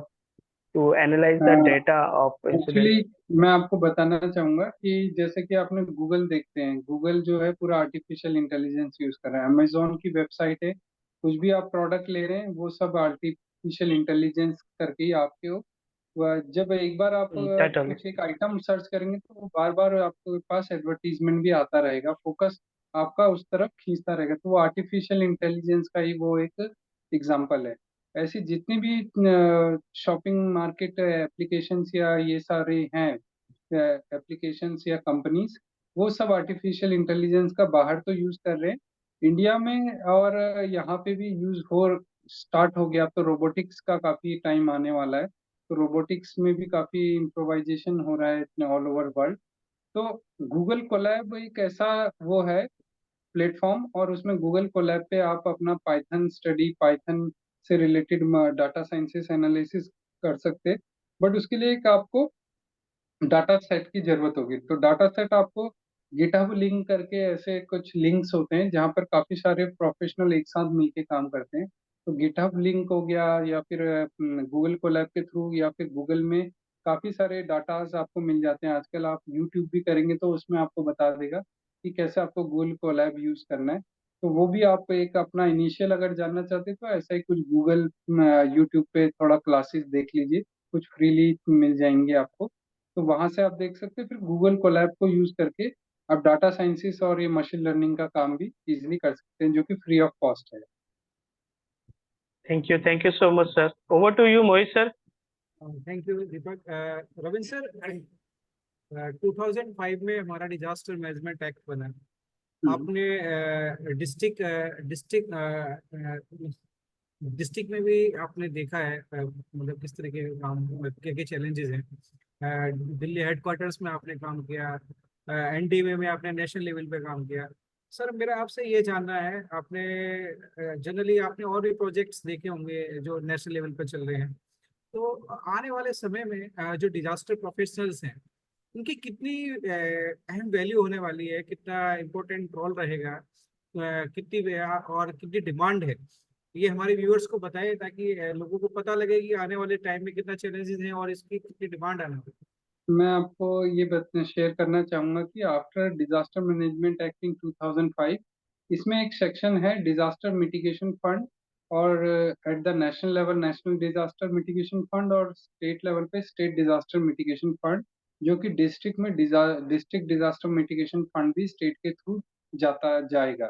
तो अंडर 15 फाइनेंस कमीशन एक डिस्कशन हुआ और उसमें डिसीजन लिया गया कि हमें अब सिर्फ रिस्पांस ओरिएंटेड एसडीआरएफ और एनडीआरएफ के फंड को ही ना देके हम मिटिगेशन के काम के लिए भी और कैपेसिटी बिल्डिंग के काम के लिए भी फंड करें। तो इसमें एक नया फंड लेके आ गया है जिसको बोला जा रहा है नेशनल डिजास्टर मिटिगेशन फंड और state disaster mitigation fund. Actually इसकी भी गाइडलाइन बनाने में मैं वहाँ पे इन्वॉल्व रहा, और मैंने इन दोनों गाइडलाइनों को भी निकाला जो कि स्टेट लेवल पे और नेशनल लेवल पे इम्प्लीमेंट हुई, एमएचए के थ्रू रिलीज भी हुई। मैं उसको हम ही नहीं ग्राउंड जीरो से पूरा डेवलप करके फिर एमएचए के थ्रू हमने उसको रिलीज कराया। तो डिजास्टर मिटिगेशन फंड की गाइडलाइन स्टेट लेवल पे और नेशनल लेवल पे रिलीज हो गई, जो कि आपको एनडी में एमएचए की वेबसाइट पे मिल जाएगी। अब इसके अंदर क्या है कि काफी सारे फंड दिए गए, जिसमें 30 करोड़ ऑफ रुपीस का फंड आपको मिटिगेशन के लिए दिया गया। स्टेट में भी ऐसी काफी उनके स्टेट के रिस्क के अकॉर्डिंग उसको अलोकेशन हुई है, तो स्टेट लेवल पे अलोकेशन हुई है। इवन यूटीज के लिए उसमें वो नहीं था, तो अब यूटी के लिए भी वो सोचा जा रहा है और उनको अलोकेशन दी जा रही है। हाल फिलहाल ही ये जो गाइडलाइन है 2022 और 23 के बीच में ये सारी रिलीज हुई। अब ये इन पे इम्प्लीमेंटेशन स्टार्ट हो गया। तो मैं जब एनडीएमए में था तो हमने national programme on landslide risk reduction and mitigation बनाया। मैंने नेशनल प्रोग्राम ऑन ग्लॉक रिस्क रिडक्शन एंड मिटिगेशन भी वहाँ पे डिजाइन करके आया था। बेसिकली G20 से जाने से पहले ये सारे प्रोजेक्ट मैंने 1200 प्लस करोड़ ऑफ रुपीस के प्रोग्राम बनाए। इसके अलावा वहाँ पे अर्थक्वेक का एक अलग प्रोग्राम बनेगा, और फ्लड के लिए एक प्रोग्राम अलोकेशन हुआ है। अर्बन फ्लडिंग के लिए इवन 7 सिटी से 10 सिटी तक फंडिंग इसमें अलोकेशन हुई है। तो इसमें काफी सारी जो मेट्रो सिटीज जहाँ पे अर्बन फ्लडिंग की प्रॉब्लम है उनको भी, मुंबई, चेन्नई और इन सब के लिए भी फंड अलोकेशन हो चुका है। अब आने वाले टाइम में हमारे डिजास्टर मैनेजमेंट में डिजास्टर मैनेजर से लेके सारे स्किल्स उनको आने चाहिए, सिविल इंजीनियरिंग का पता होना चाहिए थोड़ा। और ये सारा मतलब फंडिंग इतना बढ़ गया है कि उसके लिए मांग ग्राउंड लेवल पे बहुत होगी। हालांकि डिस्ट्रिक्ट में कितना होगा ये तो मैं नहीं जानता, बट स्टेट लेवल पे एटलीस्ट वो लोग डिमांड करेंगे कि हम कुछ ऐसे प्रोफेशनल्स या एजेंसी को काम दें कि जो इस प्रोजेक्ट्स को इम्प्लीमेंट कर पाए ग्राउंड लेवल। तो इन फंड्स के आने पे काफी अपॉर्चुनिटीज और इनकी संभावनाएं बढ़ गई हैं।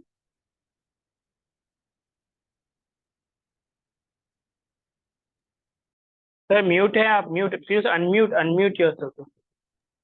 Thank you sir. आपने हमारे व्यूअर्स को बताया कि आने वाले समय में काफ़ी अपॉर्चुनिटीज हमारे न्यू जो भी इस फील्ड में आने वाले हैं उनके लिए संभावनाएं आने वाली हैं, बनी हुई हैं। विपिन जी,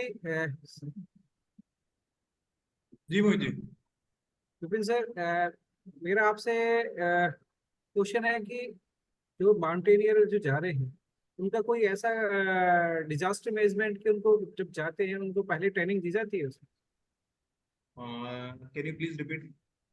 तो माउंटेनियर्स हमारे क्लाइंबिंग के लिए जाते हैं, तो जो ट्रेनिंग बेसिक ट्रेनिंग होती है जाने से पहले उसमें कोई डिजास्टर्स मैनेजमेंट के कोई स्किल्स ट्रेनिंग में दिए जाते हैं मतलब? आई मीन जो ट्रैकिंग से आज के टाइम में ट्रैकिंग का ट्रेंड स्टार्ट हुआ है तो वहां तो जो बड़ी संख्या में ट्रैकर जा रहे हैं वो लोग तो कोई ऐसी ट्रेनिंग वगैरह लेके नहीं जाते, लेकिन जो माउंटेनिंग फील्ड है उसमें ज्यादातर लोग जो जाते हैं वो ऐसे ही क्लाइंबर हैं जो ठीक प्रकार से अपने आप कोर्सेज किए हुए हैं, तो उस कोर्सेज के अंदर पूरी प्रॉपर ट्रेनिंग होती है। जैसे मैंने बताया कि कोर्सेज किए, बेसिक माउंटेनिंग कोर्स है, एडवांस है, उसके बाद सर्च एंड रेस्क्यू है। तो ये सारे कोर्सेज उन्हीं को लेके हैं कि अगर वहां कोई ऐसी सिचुएशन बनती है तो उसमें आप कैसे अपने आप को बचा सकते हैं और कैसे अपनी टीम को बचा सकते हैं। वो सिर्फ केवल सिंगल अपने लिए नहीं है, पूरी टीम के लिए है। और अच्छा है कि हम पहली प्रिकॉशंस उससे लेके चले, इन केस ऐसा कुछ आता है तो उस सिचुएशन में क्या करना है उसकी भी कई सारी टेक्निक्स हमको बताते हैं, सारी चीज सिखाते हैं। वो 1 to 1 फिर अपने ऊपर है कि हम कितनी चीजें क्या चीज सीख के जा रहे हैं, कितना हम उस चीज में कर रहे हैं, कितना हम उस चीज को प्रिपेयर करके जा रहे हैं, अपना माइंड मेकअप करके जा रहे हैं कि नहीं यार आए ना आए हम लेकिन फिर भी ये सब चीज कैरी करें। बहुत से लोगों को लगता है जैसे हेलमेट, बड़ा सिंपल सा एक वो है कि हेलमेट आप पहन के चल रहे हैं। बहुतों को लगता है नहीं यार ये मेरे गर्दन दब रही है, ये सब नहीं पहन के चल रहा, और जरा सी देर में कोई ऊपर से कोई पत्थर, हल्का सा कोई पत्थर टूट के गिर जाए उसके सिर पे, वहीं खत्म हो जाए। तो इसलिए वो कई बार छोटी छोटी चीजें कि जैसे हम नोट डाउन भी नहीं करते, तो हम प्रिपेयर होके चलें, जितना प्रिपेयर होके चलेंगे सारी चीजें बताई जाती है, सब चीज सिखाई जाती है। लेकिन कई बार हमारी गलतियों से भी बड़े बड़े इंसिडेंट होते ये आपने काफी अच्छा बताया कि हम खुद से वेल प्रिपेयर्ड होकर रहना है, छोटी से छोटी चीजों को बड़ी सीरियस तरीके से लेना है क्लाइंबिंग के टाइम पर। क्योंकि जो हेलमेट का आपने एग्जांपल बताया कि ऊपर से कोई थोड़ी सी छोटी सी भी चीज आपके लिए बहुत बड़ा नुकसान पैदा कर सकती है। हैं। जी। दीपक जी, हमारे जी नेक्स्ट स्पीकर्स शायद उनका ज्वाइनिंग में प्रॉब्लम हो रही है, बिकॉज वो छत्तीसगढ़ स्टेट से है, वहाँ पर थोड़ा सा नेटवर्क का इशू आ रहा है लगातार वो हम नेक्स्ट स्पीकर को सर, हमने जो नेक्स्ट हमारा पॉडकास्ट होगा हम डेफिनेटली दोबारा इनवाइट करेंगे, because I am trying since long but he is not able to join. तो आपके रविंद्र सर से आपके कोई क्वेश्चन है तो आप ले लीजिए अभी, ओके क्योंकि सर अभी हैं अवेलेबल हाँ हैं और बड़ी मुश्किल से सर को लेकर आए हैं आफ्टर 1 month मेरा रिक्वेस्ट। बिल्कुल बिल्कुल। तो रविंद्र जी से मेरा सिर्फ यही क्वेश्चन है, Ravindra ji, we all are, I am also the disaster management professional, I have been working as a district project, sorry, I had been working as a district project coordinator in Delhi. Right now I am working as a consultant in Assam under the project of Sendai Framework for Disaster Risk Reduction. तो good. मैं really follow करता हूँ sir NIDM और NDMA के जो भी हमारे seniors है जो वहाँ पे काम कर रहे हैं, और जो हम वहाँ से जो गाइडलाइंस और जो नोटिफिकेशन इशू होता है हम ट्राई करते हैं कि उसको एज इट इज हम इम्प्लीमेंट करा सके अपने डिस्ट्रिक्ट में, स्टेट में। तो आपसे सिर्फ इतना क्वेश्चन है सर, हम ये पॉडकास्ट सिर्फ इसलिए कर रहे हैं कि हम ज्यादा से ज्यादा लोगों के बीच में जा सके, ज्यादा से ज्यादा लोगों को अवेयर कर सके डिजास्टर मैनेजमेंट के बारे में। तो आप इस पॉडकास्ट को कैसे देखते हैं सर, कि ये कितना हेल्पफुल रहेगा फॉर द पीपल जो एक्चुअली टेक सेवी हैं, जो एक्चुअली हमेशा यूट्यूब पे और सोशल मीडिया पे रहते हैं, तो हम उन कैटेगरी के लोगों को कैसे अप्रोच कर सकते हैं by providing this kind of information? तो हाँ, तो दीपक जी, पहले तो मैं एक चीज बताना चाहूंगा कि आप आसाम में काम कर रहे हैं, कॉन्ग्रेचुलेशन। बट वहाँ पे थैंक यू आपको सर। काफी सारे चैलेंजेस पता लगेंगे। अभी मानसून भी आने वाला है, फ्लडिंग की प्रॉब्लम होती है, इवन अर्बन सर फ्लडिंग की प्रॉब्लम भी आएगी गुवाहाटी और इसके आसपास की जो टाउनशिप है यहाँ पर। तो यहाँ पर आप सर जैसे कि बोल रहे थे कि एनडीएमए की गाइडलाइन आप पढ़ते हैं, उसको इम्प्लीमेंट करते हैं, एंड ठीक है, एनडीएमए की गाइडलाइन तो इम्प्लीमेंट कर रही है, बट उसके आउट ऑफ बॉक्स भी थिंकिंग दीजिएगा कि वहाँ पे बेसिकली उस प्लेस पे उस रीजन की प्रॉब्लम को कैसे आप टैकल कर सकते हैं, चाहे तो वो स्ट्रक्चरल मेजर्स के थ्रू हो या नॉन स्ट्रक्चरल मेजर के थ्रू हो। तो ये आप अपनी थिंकिंग को भी थोड़ा सा वहाँ पे अप्लाई कर सकते हैं। गाइडलाइन की में जो मेजर्स दे दिए हैं वो तो काफी लिमिटेड वे में दिए, बट उसके बियॉन्ड भी आप थिंकिंग उसका रख सकते हैं। ये तो होगी पहली बात। दूसरी बात ये है कि आप बोल रहे हैं कि हम अपना कवरेज कैसे वो करें। This podcast I think is a good platform to share the views of every expert and experience they have faced, so that from their experience they can learn. तो लेसन लर्न अगर वो मिलते हैं easily आपको, तो वो experience अगर 12 साल या 15 साल का आपको वर्किंग का मिल जाता है, तो वो प्रॉब्लम जो आप फेस करेंगे अपने प्रोजेक्ट्स में, तो वो आप उसको टैकल कर सकते हैं इजीली, अगर उनसे कुछ बेनिफिट्स या पॉइंट्स या कुछ प्रोजेक्ट के मिल जाते हैं। तो ये हो गई ये वाली बात। दूसरी हो गई कि आप इसको कैसे कवरेज कर सकते हैं। तो आपका ट्विटर हैंडल है ही, इंस्टाग्राम है ही, और आपका लिंक्डइन प्रोफाइल भी होगा। तो उसके थ्रू भी आप अपना इसको कवरेज को काफी अच्छे से सोशल मीडिया के थ्रू, जो भी प्रोफेशनल्स हैं आजकल बहुत ही ज़्यादा फॉलो करते हैं इन सब प्रोफाइल्स को, ट्विटर, इंस्टाग्राम और लिंक्डइन को। तो उस पे आप ये सब शेयर कर सकते हैं, इवन यूट्यूब के थ्रू शेयर कर सकते हैं। वो भी काफ़ी लोग देखेंगे तो काफ़ी चीज़ सीखेंगे इसके थ्रू। बिल्कुल रवि सर, सर, और हमें बहुत अच्छा रिस्पांस मिल रहा है सर। हमने अभी जस्ट स्टार्ट किया है sir, this is a fourth podcast, और actually we are getting a good response. So I hope we will continue this, and we will invite all the experts from India, even other countries. Thank Ravi you, sir. Ravi sir, मेरा एक आपसे question था कि जो हमारे viewers हैं, आप उनको ये बताना चाहें कि जो कुछ बाहर यूनिवर्सिटीज में कहाँ कहाँ पर है ना, जो कोर्सेज हैं जहाँ पर आप जा सकते हैं, अप्लाई कर सकते हैं, और वहाँ से आपको कोर्सेज करने के बाद में काफ़ी आपको अपॉर्चुनिटी की जो विंडो खुलती है, वो थोड़ा सा बता देंगे। कोर्सेज तो अभी के टाइम में डिजास्टर में काफी चीजें डेवलप हो गई हैं, बाहर की कंट्रियां कर ही रही हैं डिजास्टर के पर्पज से। जैसे कि स्विट्जरलैंड तो आपको पता ही है, शायद मोहित आप भी गए थे अटेंड करने। तो ताइवान है ही, वहाँ पर स्लोप डिजास्टर पे ये स्टडी करवाते हैं, इवन अर्थक्वेक पे वो लोग ट्रेनिंग या फिर उनकी अपनी स्टडी होती है। जापान एक बहुत अच्छा है जहाँ पर जीका के थ्रू वो लोग इनवाइट करते हैं, बट बेसिकली अभी जीका जो फंड करता है वो गवर्नमेंट ऑफिशियल्स के लिए, ये प्रोफेशनल्स के लिए सच नहीं करता है। बट ऐसी काफी सारी यूनिवर्सिटीज हैं, जैसे कि यूके में है, यूके में भी एक है, मैं अभी भूल रहा हूँ उसका, और IRAP करके जापान में है। तो ये सारे इंस्टीट्यूशन डिजास्टर पे स्टडी भी करते हैं, रिसर्च भी करते हैं। तो रिसर्च के पर्सपेक्टिव से भी अगर आप जाना चाहें PhD या कुछ फर्दर स्टडी के लिए, आप यूके जा सकते हैं, लंदन में, और बाकी अमेरिका में भी है, और आपका यूरोप में भी काफी सारे इंस्टीट्यूशन इसी पे कर रहे हैं।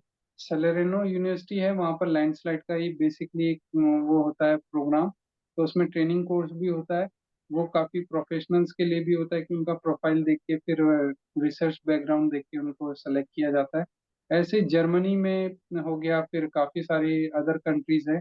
वो सब time to time summer school और ये सब करके ऑर्गेनाइज करती रहती है, ट्रेनिंग से लेके वो कुछ शॉर्ट टर्म कोर्सेज भी करते हैं। तो वो सब और रिसर्च के बैकग्राउंड से भी आपको फंडिंग मिल सकती है। तो काफी अपॉर्चुनिटीज आप डेवलप हो गई हैं डिजास्टर पे भी। थैंक यू सर, आपने अपना कीमती समय निकाला आज, थैंक यू। और काफी थैंक यू। अपनी जो अपना ये 15 सालों का जो एक्सपीरियंस था, एक आपने starting from NIDM, DDMA headquarter, NDMA, MEA, and now you are working as a expert. You are looking the work of publications, है ना? NIDM में सर, अभी NIDM में जो आप वर्क देख रहे हैं पब्लिकेशन पर, तो उसमें आपकी क्या अहम रोल है सर? एक्चुअली वहाँ पर ये है कि डिजास्टर का एक वो जर्नल निकालते हैं हम, disaster and development journal of NIDM। तो वहाँ पे पेपर आते हैं डिजास्टर के पर्सपेक्टिव से, और डेवलपमेंट को एसोसिएट करके कुछ पेपर्स मैन्युस्क्रिप्ट दी जाती है, जो भी रिसर्चर या पब्लिश कराना चाहते हैं अपना पेपर को एज अ रिसर्च के उस पे जर्नल में। तो वो उस टाइप के काफी सारे पेपर आते हैं, बट पेपर अभी उस टाइप से नहीं मिल पा रहे जो हमें डिजास्टर मैनेजमेंट के फील्ड में चाहिए। बट तो ये हमारे लिए बहुत चैलेंजिंग होता है कि एक डिजास्टर मैनेजमेंट का या डेवलपमेंट का हमें एक पेपर मिल पाए। तो रिस्पांस तो काफी आते हैं हमारे पास, 60 से 70 के बीच में हर एक इशू के लिए पेपर होते हैं, बट उसमें से हम बेस्ट जो 8 या 10 होते हैं जो कि प्लेगरिज्म टेस्ट को पार कर जाएं, रिव्यूअर के रिव्यू को पार कर जाए। इवन चैट जीपीटी काफी लोग अभी यूज कर रहे हैं, और एआई का यूज करके वो लोग प्लेगरिजाइज एआई का वो बनाते हैं मैन्युस्क्रिप्ट, तो उसको हम रिजेक्ट करते हैं। तो 10% से ज्यादा अगर किसी में भी वो एआई का यूज और वो सब होता है, या फिर प्लेगरिज्म का चेक होता है उस सॉफ्टवेयर में, तो उसको हम रिजेक्ट करते हैं। तो उसके बेस पे हमें पेपर जितने भी हम करते हैं स्क्रूटनी, तो उसको हम पब्लिकेशन में फिर दे देते हैं। इवन रिपोर्ट राइटिंग के लिए भी हम अभी प्लेगरिज्म सॉफ्टवेयर को काफी अच्छे से यूज करें, जिसमें एआई भी इन्वॉल्व है। Thank you sir, thank you so much sir. आपने आज इतना अच्छा और इतना फ्रूटफुल डिस्कशन यहाँ पे हुआ। विपिन सर, आप हैं, अवेलेबल हैं? विपिन जी सर, भाई। आप अभी चलते चलते मैं रविंद्र सर को बहुत बहुत धन्यवाद बोलूंगा। Thank you. दीपक, दीपक आपका कोई क्वेश्चन है सर से? आप म्यूट हैं दीपक, म्यूट हैं, आप म्यूट हैं। ओके ओके ओके, मैंने नहीं सर से अभी तक तो मैंने जितने भी क्वेश्चन पूछे और मेरे को बहुत आप फिर से म्यूट हो गए, म्यूट हो गया आपका, म्यूट हो गया दीपक, म्यूट हो गया दीपक, म्यूट है आप।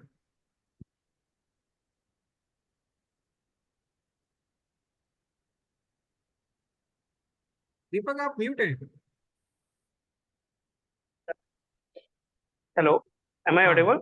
हाँ, yes. Sorry, I got a call. So thank you so much, Ravinder sir, for your valuable time. Thank you.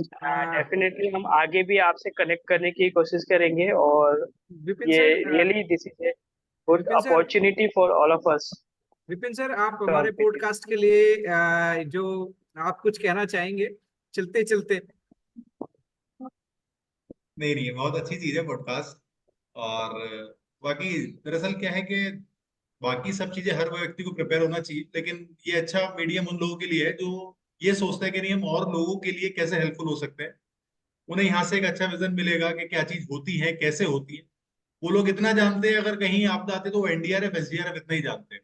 बाकी और पीछे उसकी टीम कैसे प्लानिंग करती है, कैसे क्या सब चीज होती है, उसके लिए सरकार क्या क्या कर रही है, कौन से लोग हैं, क्या हैं, उन यस, चीजें का एक्चुअल लोगों को नहीं पता। तो इससे वो एक बड़ी नॉलेज उन लोगों को जाएगी, और वो कैसे इस फील्ड में आ सकते हैं अपनी एजुकेशन के हिसाब से, या अपने कहाँ पे वो इस चीज में लिंकअप हो सकते हैं। तो इससे एक बड़ा हेल्प उन्हें मिलेगी। मेरे को लगता है बहुत अच्छी चीज है। तो थैंक यू सो मच। आज हमने इस पॉडकास्ट के माध्यम से रविंद्र सर के माध्यम से जाना किस तरीके से हमारे नेशनल लेवल पे क्या क्या चेंजेस हो रहे हैं, और सर ने बताया क्या क्या फोरकास्टिंग में क्या क्या डेवलपमेंट हो रहे हैं, और न्यू कमर्स के लिए क्या क्या करना चाहिए। और दूसरा मोस्ट इम्पोर्टेंट थिंग, उन्होंने सर ने बताया कि कहाँ कहाँ पर आप अप्लाई कर सकते हैं, कौन कौन सी यूनिवर्सिटियां हैं। और विपिन सर के माध्यम से हमने आप आज माउंटेन क्लाइंबिंग के बारे में आप काफी बड़ा वास्ट एक्सपीरियंस आपने शेयर किया, जो कि कहीं भी इस तरीके का एक्सपीरियंस नहीं मिल पाता है। और वो डिजास्टर ओरिएंटेड एक्सपीरियंस नहीं मिल पाता है कि हमें अगर क्लाइंबिंग करना है तो हमें अपनी खुद की सेफ्टी कैसे रखनी है, और खुद किस तरीके से अवेयर रहना है। तो thank you so much sir, हमारे सारे स्पीकर्स का आज बहुत बहुत धन्यवाद। और हम हमेशा आपकी शुभकामनाएं करेंगे, आप इसी तरीके से आप लगातार काम करते रहिए, और हमारे जो हमारा डिजास्टर कम्युनिटी है उसका नाम रोशन करते रहिए। Thank you so much sir, thank you so much. Thank you thank so you much Mohit sir. जी। Thank you Ravinder sir, thank you thank Vipin you. Sir. Thank thank you you to Vipin all. Sir, thank you Ravindra sir, thank you, thank you. Bye, have a nice day. Thank you. Thank you sir.